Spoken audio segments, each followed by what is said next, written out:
अस्सलाम वालेकुम स्टूडेंट्स, आज का हमारा टॉपिक है इक्विलिब्रियम कांस्टेंट और उसकी अहमियत। इक्विलिब्रियम कांस्टेंट इसके मतलब हमने पहले डिस्कस किया था, पढ़ा था हमने। इक्विलिब्रियम कांस्टेंट किसे कहा जाता है? एक रिवर्सिबल रिएक्शन में प्रोडक्ट्स की मोलर कंसंट्रेशन और रिएक्टेंट्स की मोलर कंसंट्रेशन के हासिल ज़रब के दरमियान निस्बत इक्विलिब्रियम कांस्टेंट कहलाती है।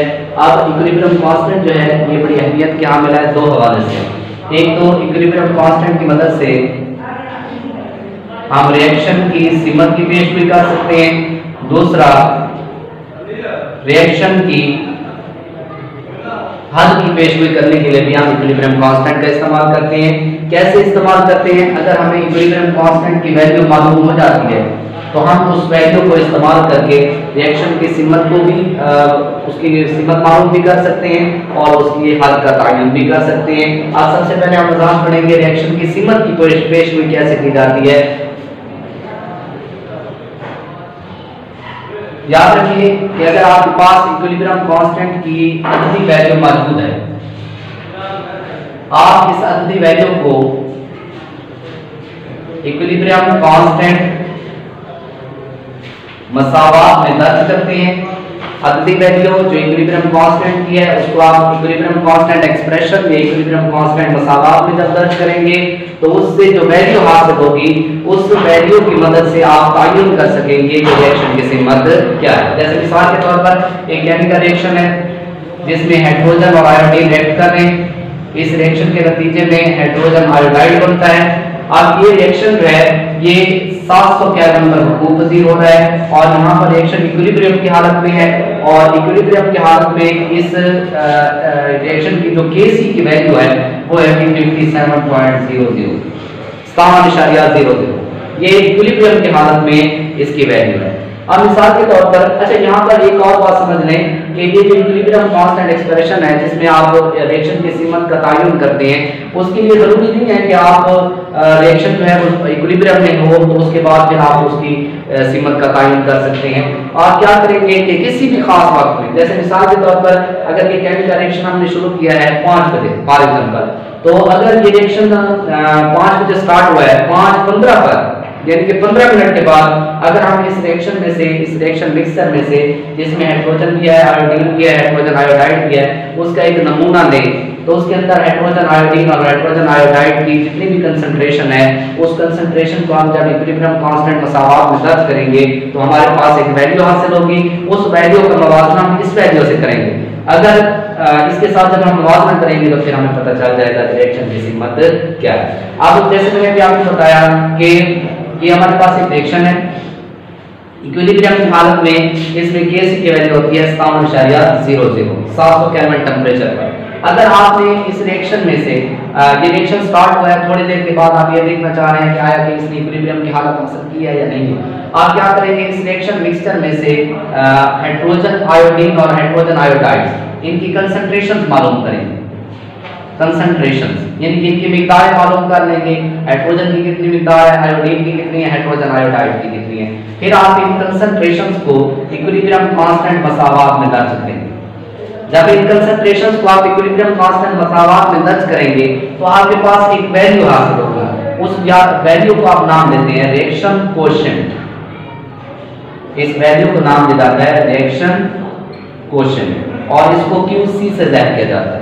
जब आपके पास रिएक्शन कोएफिशिएंट QC की वैल्यू आएगी तो आप इस QC की वैल्यू का मुवाजना इस Kc की वैल्यू के साथ करेंगे। यानी QC की वैल्यू का मुवाजना किसके साथ किया जाएगा? Kc के साथ। तो उसके बाद फिर आप तयन कर सकेंगे कि रिएक्शन इक्विलिब्रियम की हालत में है या नहीं, या उसकी सीमत क्या है। हमारे पास ये एक रिएक्शन है जिसमें हाइड्रोजन और आयोडीन रिएक्ट करके हाइड्रोजन आयोडाइड बना रहे हैं। इसके लिए हम इक्विलिब्रियम कांस्टेंट एक्सप्रेशन लिखेंगे। प्रोडक्ट्स की मोलर कंसंट्रेशन उनके कुव्वतनुमा बटा हाइड्रोजन रिएक्टेंट्स उनकी मोलर कंसंट्रेशन। अब ये जब हम इक्विलिब्रियम कांस्टेंट एक्सप्रेशन लिखेंगे तो अब ये इक्विलिब्रियम कांस्टेंट एक्सप्रेशन जो है इसमें जो स्क्वायर ब्रैकेट है इसके बाहर आप T लिखेंगे। ये लफ्ज T का मतलब क्या है? T का मतलब ये है कि ये जो रिएक्शन मिक्सचर है इसमें से जो हमने कंसंट्रेशंस ली हैं ये हमने किसी खास वक्त में ली है, ना कि इक्विलिब्रियम की हालत में। यानी ये रिएक्शन इक्विलिब्रियम की हालत में नहीं है बल्कि कोई भी खास वक्त है उसमें आप रिएक्शन में से जो कंसंट्रेशन लेंगे तो आप स्क्वायर ब्रैकेट के बाहर टी लिख देंगे। तो इस टी का मतलब मखसूस वक्त में ली गई कंसंट्रेशन है। अब ये आपके पास जो कंसंट्रेशन आएगी, आपने रिएक्शन मिक्सचर दिया, उसमें जो जो कंसंट्रेशन होंगी रिएक्टेंट्स की, प्रोडक्ट्स की, आप उसको इक्विलिब्रियम कांस्टेंट मसावात के अंदर दर्ज करेंगे। आपके पास एक वैल्यू हासिल होगी, उस वैल्यू को आप नाम देंगे रिएक्शन कोएफिशिएंट का। मिसाल के तौर पर इस रिएक्शन के लिए हमारे पास रिएक्शन कोएफिशिएंट की कीमत है 35। अब हम क्या करेंगे, इस रिएक्शन कोएफिशिएंट यानी कि ये वैल्यू, इसको रिएक्शन कोएफिशिएंट कहेंगे QC, और ये जो इक्विलिब्रियम कांस्टेंट है KC, इन दोनों की वैल्यू का मवाजना करेंगे। अब देखिए KC की वैल्यू जो है वो कितनी है 7, और रिएक्शन कोएफिशिएंट की कितनी कीमत है 35। अब रिएक्शन कोएफिशिएंट की कीमत कम है, इसका मतलब ये है कि रिएक्शन जो है वो अभी इक्विलिब्रियम की हालत में नहीं है। अभी रिएक्टेंट्स जो है वो ज्यादा है रिएक्शन के अंदर, प्रोडक्ट्स कम है। ये रिएक्शन जो है ये फॉरवर्ड होगा, आगे की तरफ बढ़ेगा, रिएक्टेंट्स जो है वो मजीद प्रोडक्ट्स के अंदर तब्दील होंगे। जब ये वैल्यू 57 तक पहुंचेगी फिर जाकर इक्विलिब्रियम कायम होगा। ये एक मसावात है। उसके बाद अब जैसे मैंने आपको यहाँ पर बताया कि रिएक्शन की सीमत की पेशगोई करने के लिए हम क्या करते हैं, QC और KC की वैल्यू का मवाजना करते हैं। इसको हम 3 नुकात में मजीद जो है इसको समझने की कोशिश करते हैं। जैसे हमारे पास अगर QC की वैल्यू KC से कम है, QC की वैल्यू KC की वैल्यू से अगर कम आ रही है, जैसे इस पिछले रिएक्शन में आपने देखा कि QC की वैल्यू कम थी, KC की वैल्यू ज्यादा थी, तो रिएक्शन जो है उसकी सीमत का अंदाजा लगाने के लिए आप इस सैंपल को देखेंगे, इस निशान को देखेंगे। अब ये एक निशान है, ये देखिए, अब इस निशान का ये जो खुला हुआ मुंह है, ठीक है जी, ये जिस तरफ होगा रिएक्शन जो है उसकी सीमत उसी तरफ होगी। ये आसान सा ट्रिक है, ठीक है। अब ये रिएक्शन जो है इस सिचुएशन में ये जो सैंपल है इसका खुला हुआ मुंह किस तरफ है, दाएं तरफ। अब ये रिएक्शन जो होगा इसकी सीमत क्या होगी, दाएं तरफ, यानी कि ये लेफ्ट से राइट की तरफ होगा, बाएं से दाएं तरफ। तो अगर QC की वैल्यू KC से छोटी होगी तो रिएक्शन की सीमत क्या होगी, बाएं से दाएं तरफ। अगर रिएक्शन की सीमत बाएं से दाएं तरफ है, इसका मतलब है रिएक्शन आगे जा रहा है, ये फॉरवर्ड रिएक्शन है, तो ये रिएक्शन आगे की तरफ बढ़ेगा। ये है पहली सिचुएशन। उसके बाद दूसरी सिचुएशन ये है कि अगर QC की वैल्यू KC से बड़ी आती है, QC की वैल्यू KC से बड़ी है, अब इस हालत में क्या होगा, अब देखिए KC सैंपल का जो खुला हुआ मुंह है वो किस तरफ है, बाएं तरफ, यानी कि रिएक्शन जो है उसकी सीमत क्या होगी, दाएं से बाएं, यानी कि राइट से लेफ्ट की तरफ। तो अगर रिएक्शन की सीमत दाएं से बाएं तरफ है तो इसका मतलब है ये कौन सा रिएक्शन है, रिवर्स रिएक्शन है। इसमें रिएक्शन जो है वो पीछे की तरफ बढ़ रहा है, ठीक है जी, ये दूसरी चीज। उसके बाद तीसरा है, अगर QC और KC की वैल्यू बराबर होंगी तो इसका मतलब है कि रिएक्शन जो है वो किस हालत में होगा, इक्विलिब्रियम। तो ये पहली चीज है कि इक्विलिब्रियम कांस्टेंट की वैल्यू जानने के बाद आप रिएक्शन की सीमत की पेशगोई कर सकते हैं। दूसरा है रिएक्शन की हद की पेशगोई करना, कि रिएक्शन जो है वो किस हद तक आगे बढ़ रहा है, आया कि उसमें रिएक्टेंट्स ज्यादा हैं, प्रोडक्ट्स ज्यादा हैं, कौन सी चीज ज्यादा है। अब इसके यहाँ पर हम इसकी वजाहत पढ़ेंगे। अच्छा, रिएक्शन की हद की पेशगोई जो है उसको पढ़ने के लिए यहाँ पर हमारे पास 3 सिचुएशंस हैं। एक है KC की बड़ी अददी वैल्यू, दूसरी है KC की छोटी अददी वैल्यू, और तीसरा है KC की दरमियानी वैल्यू। अब याद रखिए कि अगर किसी रिएक्शन के लिए KC की अददी वैल्यू बड़ी होगी तो इसका मतलब ये है कि उस रिएक्शन के अंदर प्रोडक्ट्स ज्यादा हैं, प्रोडक्ट्स की तादाद ज्यादा है, और रिएक्टेंट्स जो हैं वो तकरीबन ना होने के बराबर है। इसका मतलब ये हुआ कि अगर प्रोडक्ट्स ज्यादा हैं तो रिएक्शन जो है वो तकरीबन मुकम्मल हो चुका है। जैसे मिसाल के तौर पर हमारे पास एग्जांपल है कि कार्बन मोनोऑक्साइड जो है इसकी ऑक्सीडेशन मुकम्मल होती है 1000 केल्विन टेंपरेचर, ठीक है जी, 1000 केल्विन टेंपरेचर के ऊपर इसकी ऑक्सीडेशन मुकम्मल होती है, जिसके नतीजे में कार्बन डाइऑक्साइड बनती है। अब इस रिएक्शन के लिए KC की वैल्यू जो है वो है जी 2.2 जरा 10 की ताकत 22। आप देखें ये KC की वैल्यू बहुत बड़ी है, ठीक है। इससे हमें अंदाजा होता है कि रिएक्शन जो है वो तकरीबन मुकम्मल हो चुका है। याद रखिएगा कि 10 की ताकत में जो ये वैल्यू आ रही है 10 की ताकत 5, 6, 7 प्लस में अगर होगी तो वो बहुत बड़ी कीमत होती है।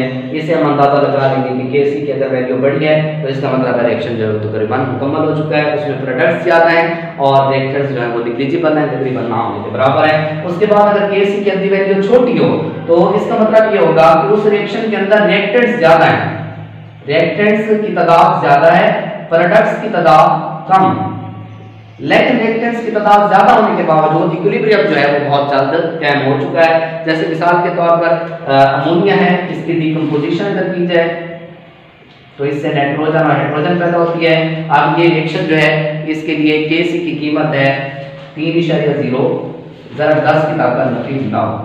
अब अगर ताकत माइनस में आ जाती है तो इसका मतलब ये है कि वो बहुत छोटी कीमत है और यहाँ पर Kc की छोटी कीमत, छोटी वैल्यू होने का मतलब ये है कि इस रिएक्शन में रिएक्टेंट्स ज्यादा हैं, प्रोडक्ट्स जो हैं वो बिल्कुल कम है। तीसरा जी Kc की दरमियानी वैल्यू, अगर Kc की वैल्यू ना बड़ी हो ना छोटी हो, दरमियानी अवधि वैल्यू हो तो इसका मतलब ये होगा कि रिएक्शन जो है वो किस हालत में है, इक्विलिब्रियम की हालत में।